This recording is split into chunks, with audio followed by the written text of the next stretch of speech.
இப்போ ப்ராசிக்யூஷன் சைடில் நீங்கள் யோசிச்சு பார்த்தீங்கன்னா, இந்த அம்மா வந்து சாட்சி சொல்லியிருப்பாங்க, ஸ்டேட்மெண்ட் இருக்கும்.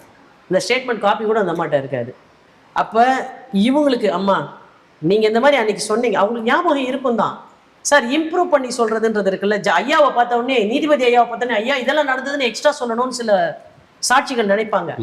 அப்படி கிடையாது. நீ முதல்ல என்ன சொன்னியோ அதை கரெக்டாக கடைசி வரைக்கும் கன்சிஸ்டண்டாக சொன்னால் போதும். புதுசாக ஒவ்வொருத்தரையும் பார்க்கும்போது உனக்கு தோணுனதெல்லாம் நீங்கள் சொல்றதுக்கு பதிலாக முதல்லேருந்து கடைசி வரைக்கும் ஒரே மாதிரியா நீ சொல்லிட்டு வந்தாலே போதும்.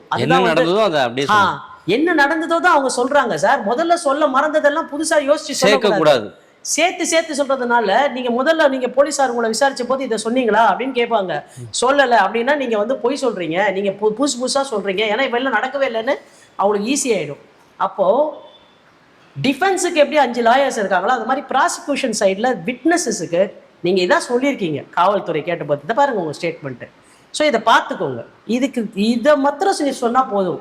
தேவையில்லாமல் நீங்கள் வந்து உணர்ச்சி வசப்பட்டு நீ நல்லா இருப்பியா நாசமாக போவே இதெல்லாம் சொல்ல வேண்டிய அவசியம் இல்லை. முன்னர் சொன்னதுக்கு பின்னர் முரணாகவோ, முன்னர் சொன்னதுக்கு பின்னர் கூட்டி சொல்லாமலோ, முன்னர் சொன்னதுக்கு பின்னர் குறைத்து சொல்லாமலோ, ஒரு சாட்சி இன்னொரு சாட்சிக்கு முரண்பாடாக பேசாமலோ, ஒத்திசைந்து எல்லாரும் சாட்சி சொன்னாலே இந்த வழக்கு மிக பலமாக இருக்கும்.